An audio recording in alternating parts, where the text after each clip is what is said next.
Assalamu alaikum rahmatullahi barakatuhu. My name is Firas. I am a licensed counselor in Illinois and a coach at Ihsan Coaching. Just an introduction to Ihsan Coaching. It's a primarily a premarital and marital coaching service, but it also offers things for individuals. And uh, just a little bit about that. And then today, what I wanted to talk about is mindful eating during Ramadan. So, I've had the privilege of witnessing the transformative power of mindfulness, especially when it comes to eating during Ramadan. And today, I want to share with you why mindful eating is crucial for our mental and spiritual well being during this month.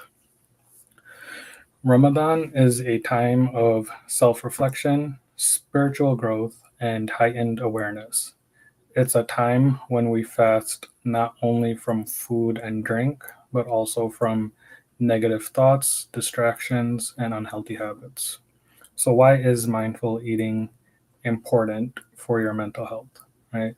There's there is a connection between what you're putting into your body and how you feel mentally, right? And everything is connected, your mind, body, and soul, and what affects one affects the other.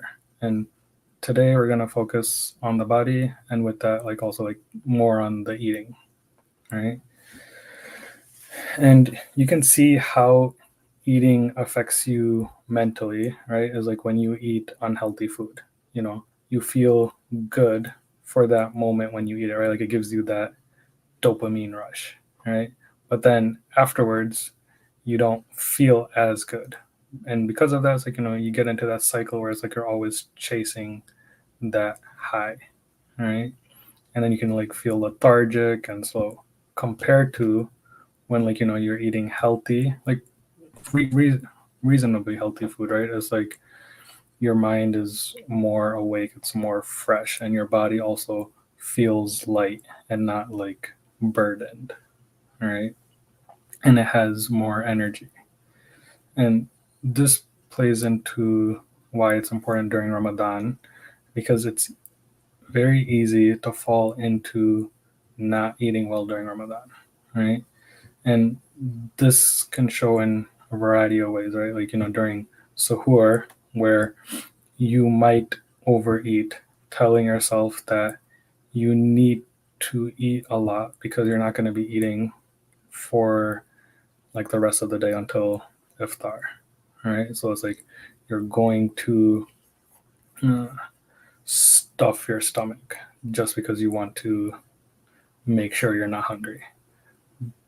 And there's the other thing too. Is where the food that you're eating during suhoor might not be the best thing to eat for that time, right? And then this can have an effect on your ibadah and fasting, right? It can make things harder for you throughout the day, whether it's you're working or if you're praying and doing the things you do during Ramadan, right? And then it can also lead to where your fast might break just because if you overeat and you kind of fill your stomach up, there's more chances of you throwing up because of that.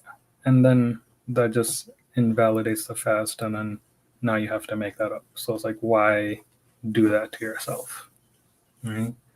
And then another thing too, it's also very easy to overeat during iftar, right? You're coming off of not eating for the whole day, and you're starving, you're hungry. So it's very easy to lose control over how much you eat, and then kind of also stuff yourself just because you feel like you're starving, right? And then doing this same thing first of all, right? It can upset your stomach, make you feel lethargic and tired, and then this can interfere with praying tarawih and ibadah, right? So it's overeating during Ramadan kind of defeats the purpose of what Ramadan's about, right? Because it's you're indulging in food when this is a time kind of when to uh, do more personal reflections and try to focus on like ibadah and things like that, right?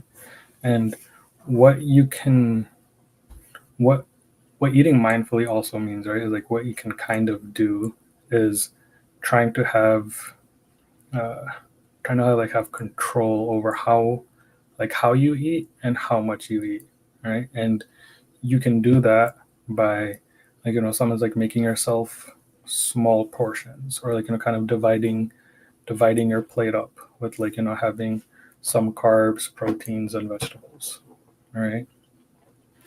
And then that's one way, right? And then another way you can try and eat mindfully is to take your time while you're eating. Don't race to finish your food. Take it slow. Take your time, enjoy it, savor it, right? Because I'm not telling you not to enjoy the food, right? Because there's a lot of good food during Ramadan, right? Like, I'm not gonna lie, right? It's like it's a lot of yummy food. So it's like, don't deprive yourself of that. Enjoy it, but do it in moderation, right?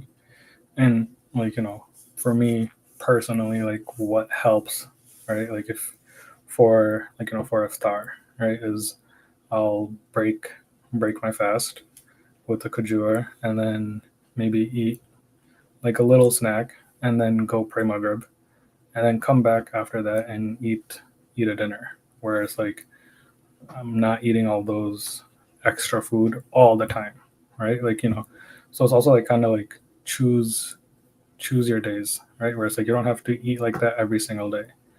Where you can like eat good food, right? But like again, it's all about control, right? And the last thing is I'm not gonna tell you what to eat and what not to eat, right? But you know what foods you can tolerate and which ones you can't, right? So it's like you know kind of like what will upset your stomach, what will make you feel lethargic and all of that, right? So it's listen to what your body tells you, and inshallah, if you can do that, you will have a good Ramadan. And that's about it. If anybody has any questions, you can put it in the comments.